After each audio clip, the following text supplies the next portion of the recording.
Misal, baru tahu ada platform untuk menabung serendah RM100, tapi sebenarnya duit dah beribuan habis ke atas kereta. Yang ini yang diberitahu oleh kawan saya sendiri, yang mana beliau ni memang banyak sangat make up kereta.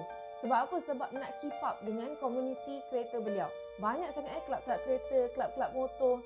So, cuba tuan-puan cek balik berapa ribu dah tuan-puan habiskan untuk kereta ataupun motor anda semata-mata nak ikut geng. Tuan-puan, kalau tanpa tuan-puan make up kereta atau motor tuan-puan, mungkin tuan-puan dah ada RM10,000 dalam tangan. Okey, tapi kita memang susah nak kumpul RM10,000 dalam tangan sebab fitrah kita, naluri kita yang memang akan sentiasa nak make up kereta ataupun motor kita. Nak pula pengaruh oleh kawan-kawan. Mentor saya kata, kita nak jadi jutawan, kita kena berkawan dengan 5 orang jutawan. Jadi kalau tuan-puan berkawan dengan orang yang suka membazir, mestilah tuan-puan pun ikut membazir. Kalau selama ni anda nak menabung agak susah, dah memang ketagih dah untuk spend duit lebih banyak ke atas motor atau kereta yang sebenarnya liability ataupun hutang, yang bukan aset, yang tidak membantu masa depan tuan-puan. Tuan-puan cuba menabung di Economas Gap Public Gold yang mana anda boleh menabung serendah RM100.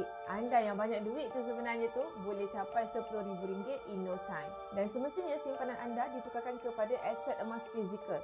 Dengan emas fizikal ni, aura positif daripada emas ini akan menyebabkan tabungan anda sentiasa bertambah dan bertambah. Jadi penyimpan emas yang berilmu, pastikan anda sertai Public Gold di bawah naungan Jihanul Network. Anda boleh isi beg biru untuk bermula.